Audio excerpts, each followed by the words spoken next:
3, 2, 1, go. Diaby, the broken player, has lots of injuries, and if he ever plays, he requires surgery. All of the other players always laugh and call him glass. They say that poor Diaby would break something else per pass. Then one foggy match day, Wenger came to say, Diaby, with your life so broke, won't you guide my team? Lol joke. Then all the other players, they all danced and sang with glee. Diaby, the broken player, have you only got one knee? Ben, you suck. You're so deaf. And you were about 5 seconds behind all of us. Oh, amateurs. Oh my God, that is beyond embarrassing. That was like the worst moment of my life.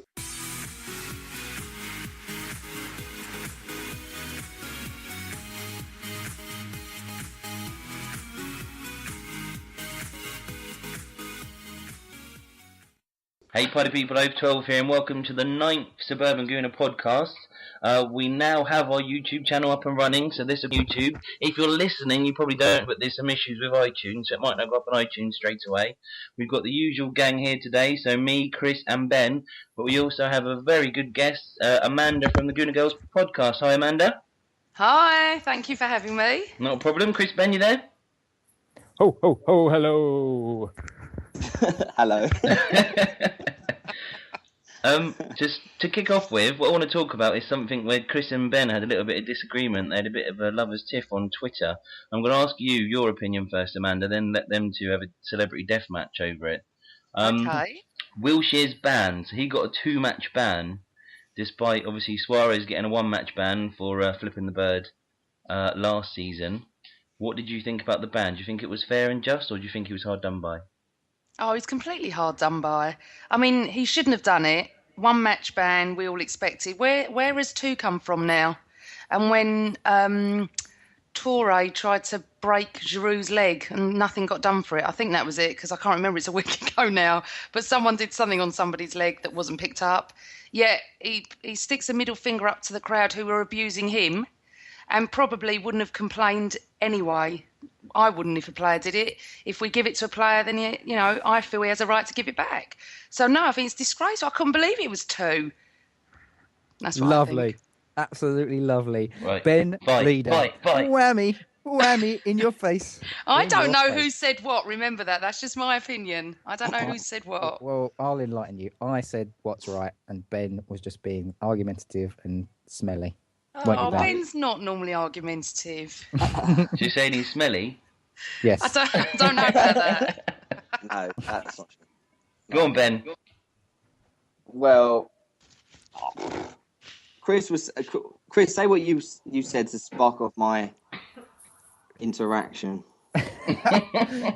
You said that through gritted teeth there. Yeah, I did actually. Yeah, I had to. So essentially, I'm not arguing about. I tried to distance myself from this being an Arsenal conspiracy, blah blah blah blah blah. And what I said was the thing that's annoyed me more than anything else is the inconsistency from the FA. You can't just say one season it's 1-match ban and then suddenly the next season, oh, it's a 2-match ban. And I got some people. I even got some people direct message me and saying, like one moron who's not even an Arsenal fan sent me a link to the Tom Ince who did something similar and just said, now shut up. And I even went back to, well, actually, I didn't go back to that guy because I just thought you're a muppet, mate. But essentially, what they were trying to say was, well, Tom Ince has got this, so this isn't an Arsenal conspiracy. And I was trying to explain to Ben, this isn't about Arsenal. I was trying to explain to other people, this is about consistency of the FA. Luis Suarez does it a year and a half ago, 1-match ban. How can you suddenly then turn around and say, oh, actually, we're going to up the ban by 100%? Now, there'll be some people that say, oh, well, they're being consistent. I think this is your point, Ben. They're being consistent because it's the start of the season. I understand that. But what happens if then the FA decide, oh, well, it's the start of a new year, January the 1st, I think what we'll do now is anyone that's a 3-game ban, we'll up it to a 5-game ban. There you go, lovely. How is that consistent? You need to have. I mean, I don't know as well whether because I haven't seen it because I don't really go onto the FA's website because they're all a bunch of morons who run our footballing game appallingly. In my opinion, fined now, Chris. I don't care. They can come at me, bro. They can come at me. I'll take the FA. I'd take the FA on with an angry frowning of a lifetime. That's right. I'll take a picture of I'll do a selfie. I'll do a Jack Wilshere style selfie, and it'll be me frowning at them, and then I'll just post it all over their head offices, and that'll learn them. But anyway, I think what I was essentially getting at is it's about consistency, and we don't get that from the FA. We don't get any sort of clarity on how they come to these decisions. They're just this ivory tower ruling body that I just can't stand. And that's it. The end. I win. Game over. Good night. You'll go, Ben. Merry Christmas. I'll go on, Ben. Go on. My view of it is that you can't compare incidents. You have to look at each incident as an isolated issue. And to compare, when people say Suarez did this, he got that, it's ridiculous. It's almost ridiculous as Alan Hansen bringing up clips of our defending from like the 80s and trying to sort of compare it with now. You just can't compare incidents. It's just utterly ridiculous. I 100% agree with you, Chris, that it shouldn't be a 2-game ban, but they've given a 2-game ban to Ince for doing the same thing. So what and that was wrong. And that was wrong as well. Well, yes, no, I completely agree. It is wrong. It shouldn't be 2 games, but rightly or wrongly, they have been consistent. So the issue is that they need to sort out between bans because was it Yaya Toure that almost sort of scythed Giroud's leg off? Yeah, that's what I said at the beginning, Ben. Yeah, well, he's got nothing. No, he gets nothing for that, and that is the issue. Is that where those sort of very, very dangerous tackles, they need to somehow. I don't know how they're going to do this, but what would you think a maximum ban for a tackle like that should be? I think for me, it's not about. I'm not talking about the tackles. I'm talking about consistency. What Suarez did is almost identical to what Wilshere did. If you've got 2 incidents that are identical, and they get 2 totally different outcomes, how is that consistent, regardless of whether it's this season, last season? And there's been no FA. I mean, I haven't seen it. Any FA mandate. They've not plastered it anywhere, saying, "Oh, by the way, this season we're going to be doing X, Y, and Z." I haven't seen that. Or if they've done it, what they've probably done is shunted it in a corner of their website where no bugger's going to read it except the really sad losers that want to pick you up with everything you say. And that's the thing that winds me up more than anything else. It's about consistency. So I'm not even talking about, things like being shore-crossed or the disgusting tackle or not even a tackle or elbow by Yaya Toure. This is about consistency of similar offences or in some instances the same offence. And the FA just bottling it, in my opinion. I would say to that, I'm going to shut up now because I'm getting fiery and angry. No, I was going to say that obviously you haven't seen that, but you'd think that they'd tell other clubs, but they obviously haven't because Wenger was quite surprised by the length of the ban as well. So they obviously haven't publicised it to the Premier League clubs either. Exactly. Well, hold on though, but I disagree with you slightly, Chris, because if last year it was 1 and this year it's 2 and Tom Ince got 2, then it's right that Jack got 2. If they have changed it, we wouldn't know. We don't know when their rules change. No. That's different. My argument is it's not worth a 2-game ban. That's my argument. Yeah, I'd agree with that. If they set it at 10 games, then it's 10 games. Why did they put it up this year for doing that? And I know it sounds funny, and look, you can be a bit naive and a bit silly about it. No one can prove actually what he was doing anyway. We all think we know what he was doing. If he actually wanted to take this further, I mean, obviously they don't. They want the ban done and dusted, don't they? To be fair, he probably wouldn't have, maybe not even got in the team tomorrow, but definitely for West Ham. And now we're going to miss him for that. We've got, 2 games in 3 days, I think, again. But my point is, it's not worth 2 games. That's my whole point. If they want to change it year in, year out, then how did Wenger not know? Don't they get a guide in August or, the beginning of the season? I don't know. I'm with you on the FA. I think they're inconsistent. I think there is an Arsenal conspiracy. I've always said this. But a lot of fans think that about their own clubs as well. It's just not worth 2 games, is it? And you know what? I hope he's learnt from that because it could cost us. For me, if a player, all players get abused. I mean, I used to listen to what Ian Wright used to get called. He just used to go and score goals and smile at them. That's what you've got to do. I mean, obviously, we remember what Eric Cantona did. That was beyond the realms of anything. But, I mean, God knows in nowadays, he'd have got like a 25-game ban or whatever, you know. Yeah. But no, I think 2 games for that is a disgrace. Yeah, it's basically if somebody sives someone down and does get sent off for it, they're likely to get a 3-match ban. So they're saying that's only 1 more game than what he did, which is ridiculous. Yeah. Which didn't affect anybody. Yeah. I saw something on Twitter. Someone said, "What a waste of a ban! You might as well have just gone in 2-footed on Carl Walker, and you'll get one game more, and it'll be so much more worth it." And I can see where they're coming from there. So. But that's Jack, isn't it? If anyone's going to do that in our team, it'd be Jack or Flamini probably. I don't really see anyone else doing that. Yeah. Right, so moving on, I don't know if you've seen on the Arsenal website this week, but apparently after we beat Bayern Munich last year and went out on away goals, Wenger asked UEFA to cancel the away goals advantage. He said apparently it makes teams play at home not to concede. Don't know what you think about that. What do you reckon, Chris? It's really hard because everything, like, 2-legged competitions, even domestically, have always worked like that. So I've just got used to it and accepted it. You just, if something like this is in effect, then you just get used to it. You know how it works. And does it make teams play defensively at home? I don't think so. I think it depends on the team. Like, you don't ever see Arsenal play defensively at home in the Champions League over a 2-legged game, and you wouldn't see us play defensively in a League Cup game or an FA Cup game if it went into a replay. Actually, that's a bad example. But you know what I mean? 2-legged games. So I think it depends on the manager and the style of football that they play. And if somebody wants to set up defensively, like Jose Mourinho will tomorrow night, I think we all know, I think you've just got to deal with it as a team and know the rules and accept the rules. You need to be scoring away from home is a tough thing to do. So you should be rewarded in some fact for doing that, I think. So I don't know. I think he's off the mark there a little bit. Benjamin? I think I have to agree with him, to be honest. It would make for more attractive football matches and 2-legged ties. But I don't know. I can see both sides of it, really, because it sort of frustrates me when people say, "Oh, that team's parked the bus," or they've got 11 men behind the ball. They're setting up to make sure that they go through, like, win the game. Whereas, as you said, we always attack, and I think that's our issue for looking at us sort of separately. Is that does he tactically set up for games correctly?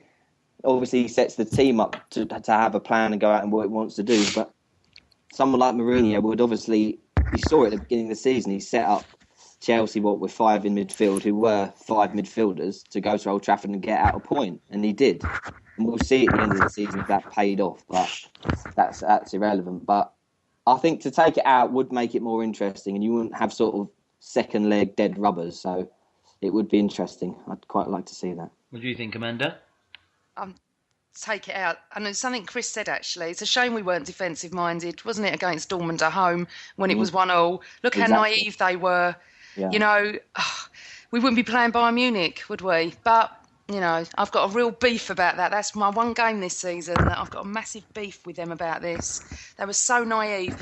Taking out absolutely agree with Wenger. I don't often agree with him, but I do. I absolutely 100% do. We have got used to it, and it becomes that you're sitting there and my dad will call me and go, if we get 2, they've got to get 3. And, we've had that for years. Take it out. Everyone is on a level playing field. When you said it's harder to go away and score, sometimes you're playing in Paris and we could be playing in Sunderland. What's the difference in the distance? I see. I never get this. I don't get this double goals. Either have it in football permanently or take it out. I just, now he's mentioned, I haven't thought about it before, but now he's mentioned it. And I was watching the Sunday supplement this morning and the journalists were talking about it. 2 people were sort of saying what Chris said, we've got used to it and everything. And one of them said take it out as well. So I was listening to that debate and I thought, no, he's right, take it out. Because we're playing Bayern at home first, aren't we? Yes. Yeah. I always prefer to play the away team. I always prefer to play the away leg second, always, because of that factor.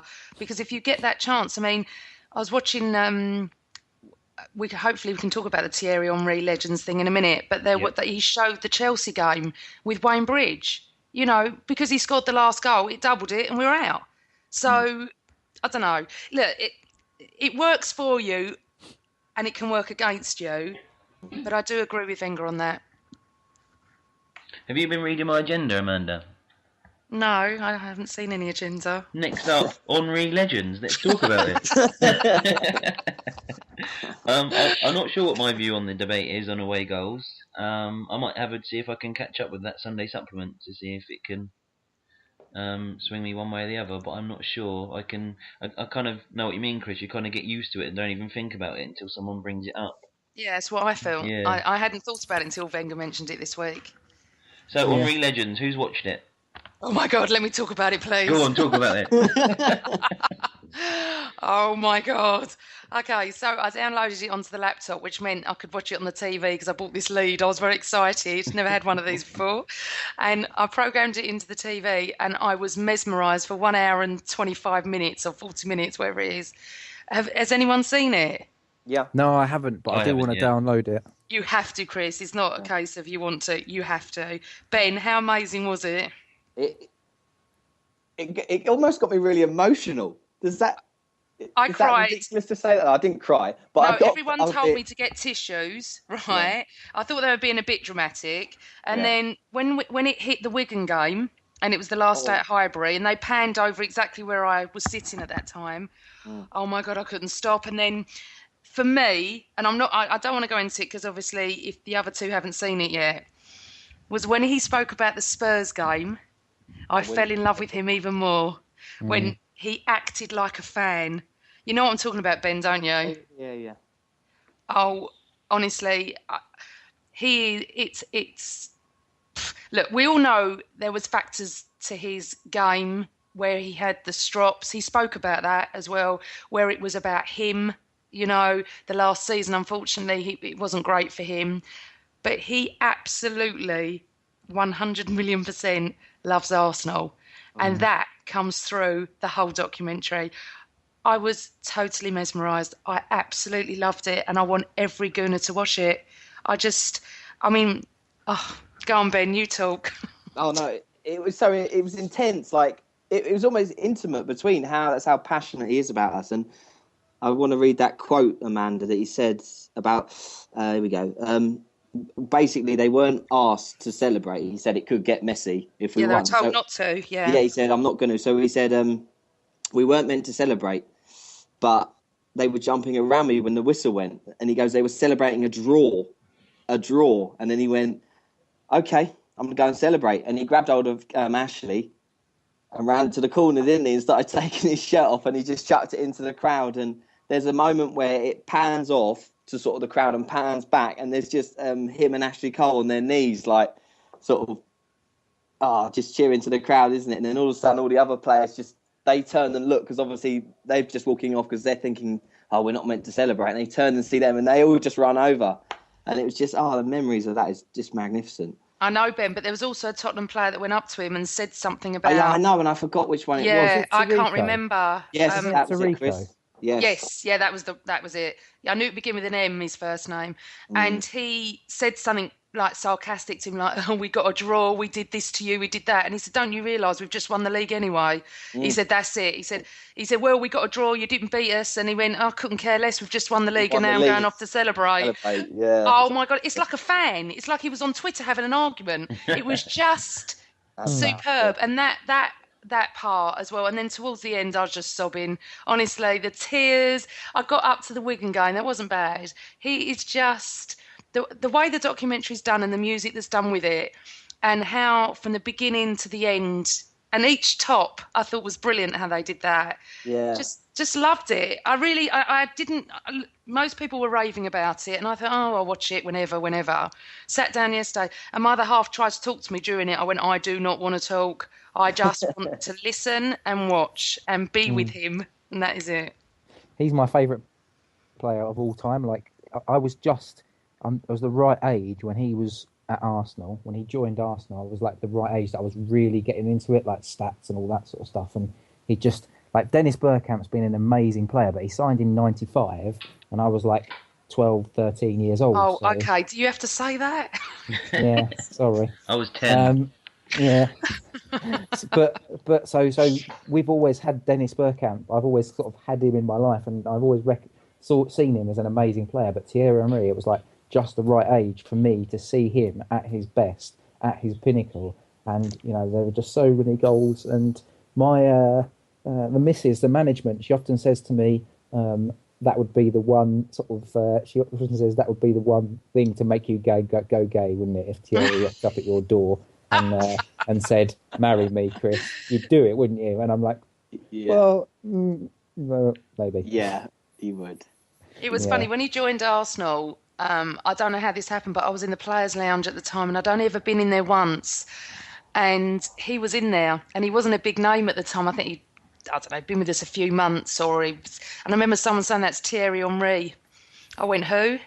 And I looked over, and he was with a couple of guys and everything, and I just stood there and I thought, "Oh, okay. If only I'd have known. If only I'd have known." But mine's different because obviously I'm older than you. Mine was always Ian Wright.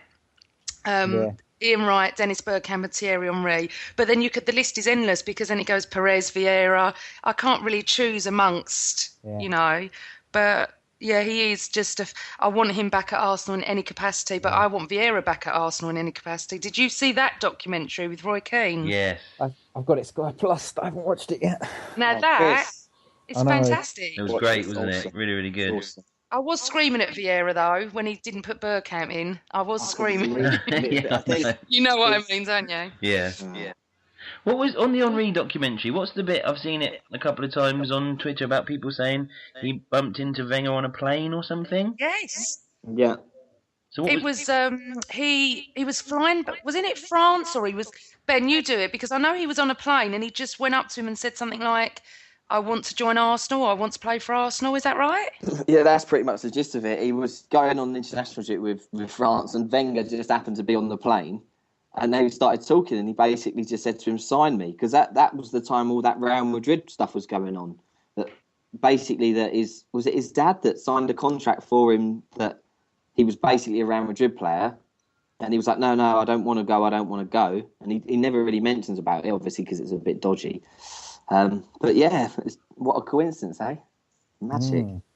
But I remember seeing him at Monaco. Actually, I just watched him as he was like 18 or 19. He played right wing. It was in Europe, in a European competition, and I can't remember who it was against, but he absolutely roasted the left back that they had. And I saw this kid and thought, he's probably going to be a player. What a winger! What a tricky winger he's going to be in years to come. And then obviously he went off to Juventus, and I didn't really follow. I can't say that I followed his career because I clearly didn't, but when we signed him, I thought, I remember that's the kid that I remember seeing, and he looks quite good. So have we got ourselves a really decent, tricky winger here? That's quite good. But I never realised, and he even says he didn't realise that he could ever play it as that kind of centre forward, and it was Wenger's belief, his unwavering belief that he was going to be a world class striker that really got him to the person that he is today. But it's his hunger. He mentions that when he basically, because he said, I'm a winger. I've always played on the wing. I won the World Cup as a winger. And now Arsenal's asked me to play sort of central. And he would say that, how did he word it? He said that I was running around and I forgot how to kill. When you're on the wing, you don't kill. You're assisting. And he goes, I forgot that the passion, how to sort of kill the defenders. And he went on to talk about the FA Cup defeat to Liverpool. Oh, that was horrific that day. But he said, every time I played Liverpool, I didn't want it to become a personal thing. But every time we played them, I thought about that FA Cup and that day and how he said we should have won. We had it all. But every time I played Liverpool, I just wanted them to suffer as much as I suffered on that day. And he just kept talking about how he wanted to kill the opposition, obviously in football terms, but it's like raw passion. It was just it was magic, and he understood what Arsenal was about, because he was, when he first came, he said he said, even though I arrived at Arsenal as world champion, I was a nobody, and rightly so. He said I'd sit and just listen to Adams and Bold and Dixon just to see what they had to say about the club. Oh God, you could talk about him all night.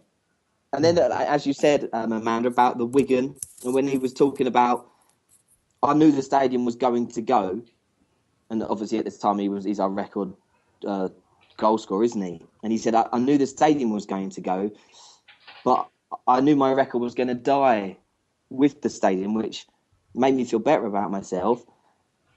But he said also part of me died that day, and it was quite. You really felt that he just loves the club, and you need that back.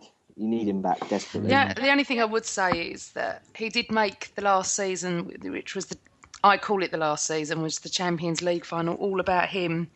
You know, whether he was going to sign, whether he was going to go. We had all that, didn't we? And it was a shame, really, because he should have signed before and then given us a bit of a boost, but he didn't. And the last season, I don't want to remember it, to be honest, because it just wasn't great. Injuries. But he mentioned about Arsene, didn't he? Because he said he went and had a chat with... Sorry, I'm really spoiling this. But he went and had a chat with Arsene, and Arsene was unsure himself, which made him unsure. So we never know if that's true or not, but that's what was said in the documentary, that he had a chat with Arsene and he was unsure himself, so he thought, well, I'm gonna go. That's interesting. Yeah, he wasn't sure if he was going to stay, that's right. Yeah, sorry, he wasn't sure if Arsene was going to stay, yes. Oh, I see. Did you, Amanda, going back to the Keenan Vieira one, did you hear the bit where Vieira didn't actually want to leave? Yeah, I did. But I think, I remember the last kick of the FA Cup final, because I was there and I looked to my dad and I said, that's the last time we kick a ball for us.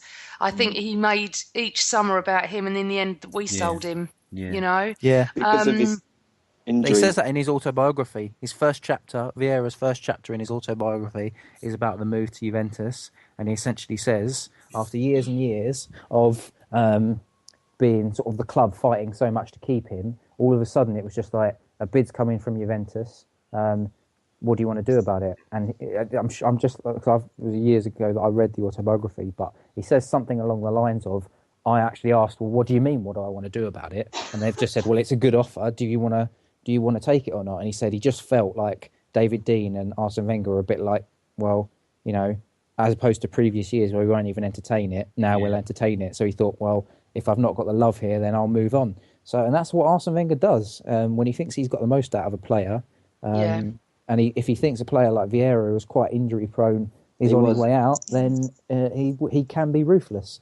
Which is why it's so baffling sometimes with players like Diaby, because he hasn't been ruthless on. Diaby's a project player, I know that, whereas Vieira wasn't so much a project player because he was straight into the team in '98. But I don't know. I can't work out sometimes. He has project players that he likes to try and see through and really invest the time into, and then but sometimes he'll be ruthless. And yeah, it sounds to me like there's been a couple like that, like Pires, for example. He was ruthless. You're not getting another contract. You can have a year. That's it. And that's exactly the situation we got with Sancho at the moment. Although I suspect that we'll probably offer him a 2-year deal, and he might take it. By the sounds of it, it's a bit of agent bravado at the moment. But I think we'll have a similar situation to what happened with Theo Walcott, in that he'll probably sign mid-Jan or something. But yeah, Thierry will be there tomorrow night, won't he? Thierry will be there, just where my seats are, just above where my seats are. So he'll be cheering on. He's got a box up there, isn't he? Isn't he got a box there? Yeah, just above us in Block 5. So yeah, it's funny. During the Blackburn game about 2 years ago, he was in his box seat, and because we were about 4 goals up by, with about 20 minutes to go, everyone turned around. I think this was when he was at Barcelona. Everyone turned around and wasn't even watching the match. We were all just chanting at Thierry, and he was putting his hand up and stuff and things like that. But yeah, he'll be there tomorrow night. You guys scared? Well, I don't know if you've listened to our podcast, but I don't predict. So because of Ben, actually, Ben and I don't predict.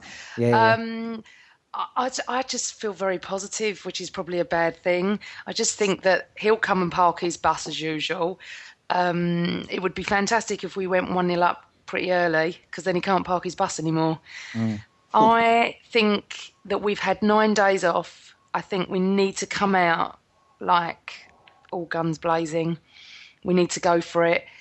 I even tweeted something about people are starting to doubt that we'll even hit the top 4. I cannot. Sometimes I wonder what sort of fan is on Twitter. It's December. No one said we're going to win the league. It's been lovely. We're in the mix. If we can get a point or win tomorrow night, we're still in the mix. It's not about being top in December. It's about being there or thereabouts, in my opinion.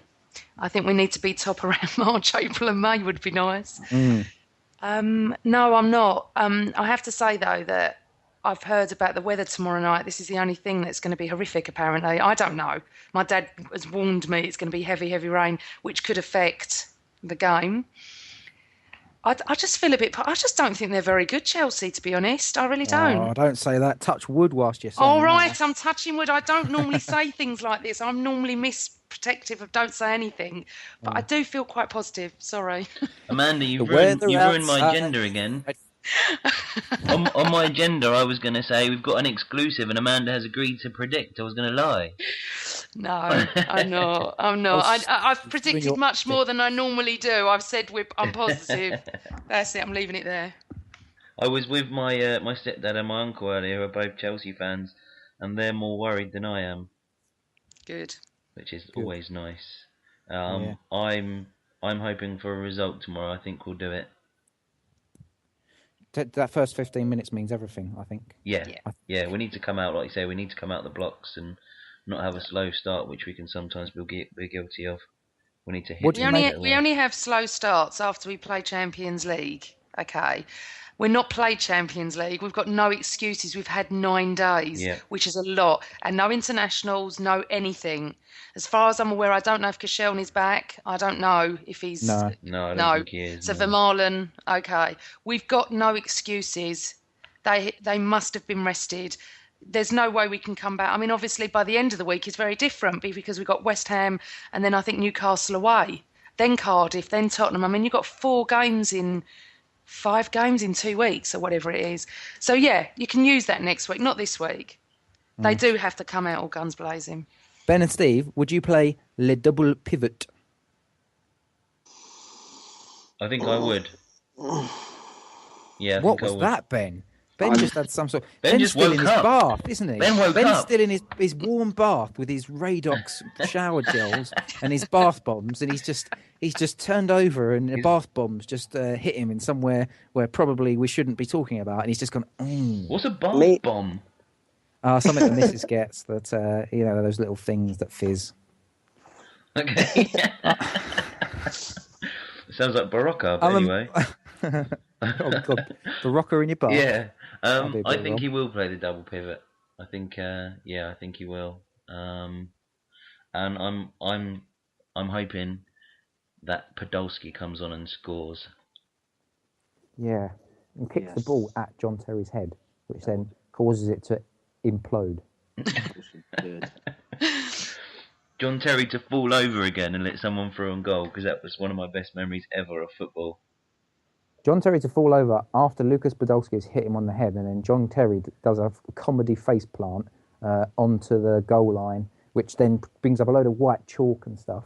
And then also, whilst getting up, he then trips and stumbles and knocks himself out on the post. Yeah. And then Diaby runs on and boots him in the head. Yeah. John Terry was apparently seen in Poundland in Woking a couple of weeks ago.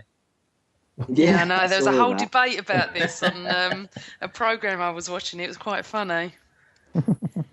He likes a bargain. He likes a bargain, yeah. So what do you reckon, Ben? Double pivot or not?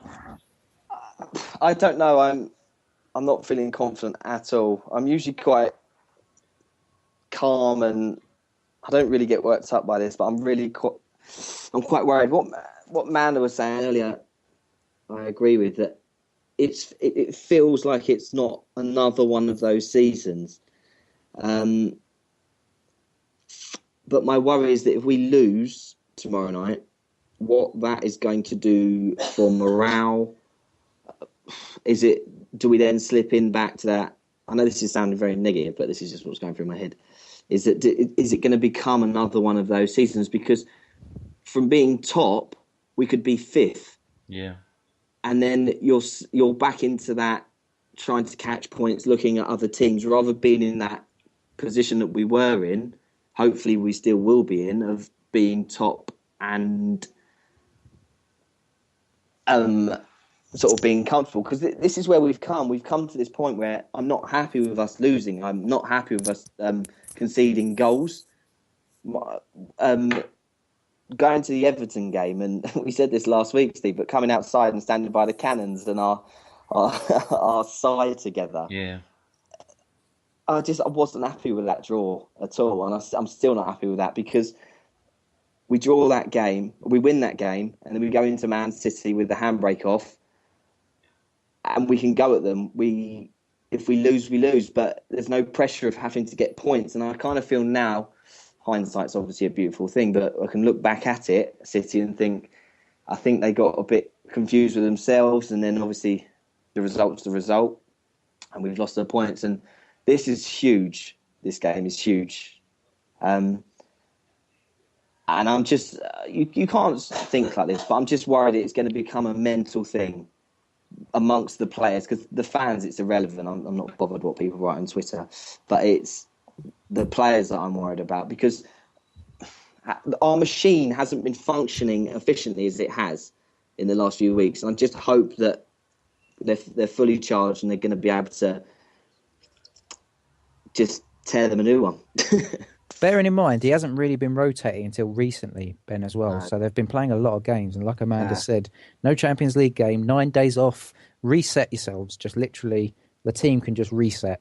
They could finish, they could come back from the game in Manchester, the debacle in Manchester, hit the reset button, take a couple of days off, wear some silly costumes at a Christmas party, and then get back in training as if it's all beginning again. So this little shadow interlull that we've had has been probably a blessing in disguise. And I feel a lot more confident because of that, actually, than if we didn't. And actually, those extra days, people are saying, oh, we've got, and Amanda just said, we've got a lot of games coming up, but having that little mini break might have done the world of good, because I think he will rotate over the Christmas period as well.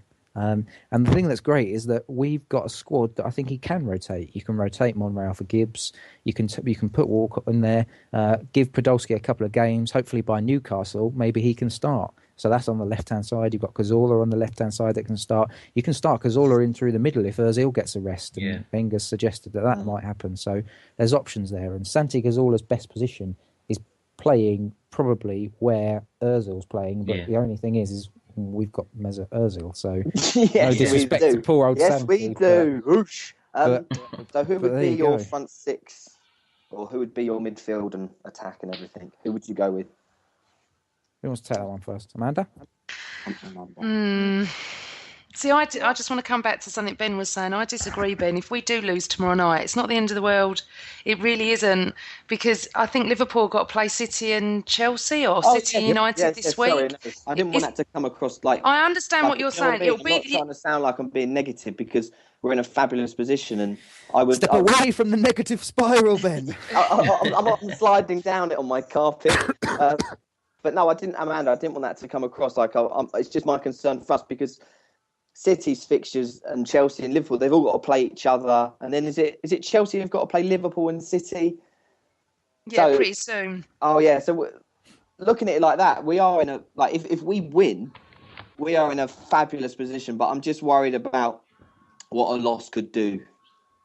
But, yeah, sorry, go on to Butting. I think, as we all know, we've followed Arsenal for years, that sometimes it's better when our backs against the wall. Yeah. And everyone's written us off. They started to turn it around a little bit, the pundits, and say we could win, and we haven't won since. I'm very happy to fly under the radar, as they say. Just get on with our business.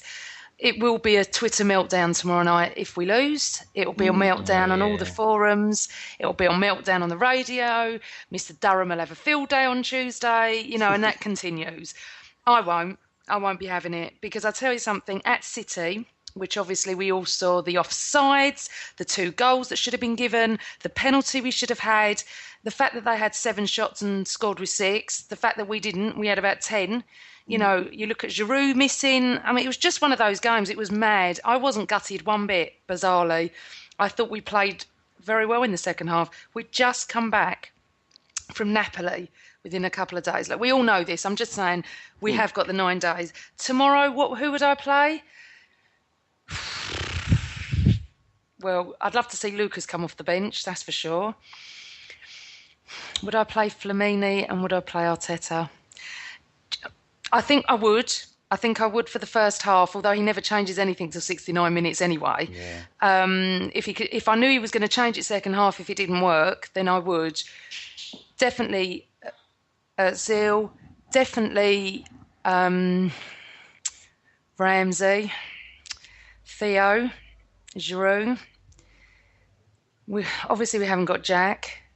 I'd have Rosicky on the bench. It's hard because I can never judge what he's going to do. I thought against City, I want the team he put out against City. I actually tweeted the night before and said, "Can we have this team, please?" It didn't actually work out so well, did it? Obviously, I'm hoping that Gibbs will be back. As much as I rate Monreal, obviously we'll have. See, this is the slight issue that I've got, because if Marlon or Mertesacker gets injured, we're going to have to put Sanya there and bring Jenks on, aren't we? Yeah.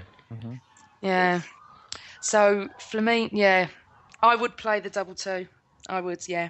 What about you? I reckon, yeah, I would go double pivot. The only problem I have with that is that Ramsey kind of has to play, and I prefer him in the midfield too, but I think we will go with a double pivot tomorrow, which kind of would leave Ozil. Walcott has to play, which means do you have Ramsey on the left, which is a bit of an odd one. But yeah, that's probably what I'd go with Giroud up front, and definitely, yeah, Poldy to come off the bench. Who would you, when Poldy comes off, who for? I think it depends. If Giroud's having a good impact in the game and is knocking things on for people to run onto, because he does that a lot, and unfortunately there aren't kind of people making those runs. No, then which Theo would be now. Yeah, I would keep him on. If he's having a quiet game like he did at Old Trafford, then it might be worth chucking Podolski on and giving him a run up there. If he's not as fit as he needs to be, then he doesn't have to track up and down the wing. But I'd probably see him on the left, I should imagine. How much do we want Giroud to score tomorrow night, though? Yeah, big time. Yeah, I really, really do. Yeah. He needs one. What about you, Chris? Your team? Snap, full house. I mean, that's exactly it. I think Theo Walcott, he loves a game against Chelsea. He's got a few goals over the years. Sorry if you can hear that. That's my wife's text message tone, which is sleigh bells. Is that Henri? It's Henri. He's flying through the midnight sky. He's come to deliver me the world's greatest present. But I think Walcott loves a goal. I think Walcott playing up against Azpilicueta. Dave, yeah, at left back, because he's a right back, isn't he? He's not a left back by trade. Yeah. Isn't he a right back He's by right trade? back, yeah. So sorry, who's Dave? Azpilicueta. Oh, him, yeah. Azpilicueta. Okay. Thank you, Ben, and his worldly knowledge of football and names. Ben, I know how I can make you feel more positive. Go on. I've done my stickers.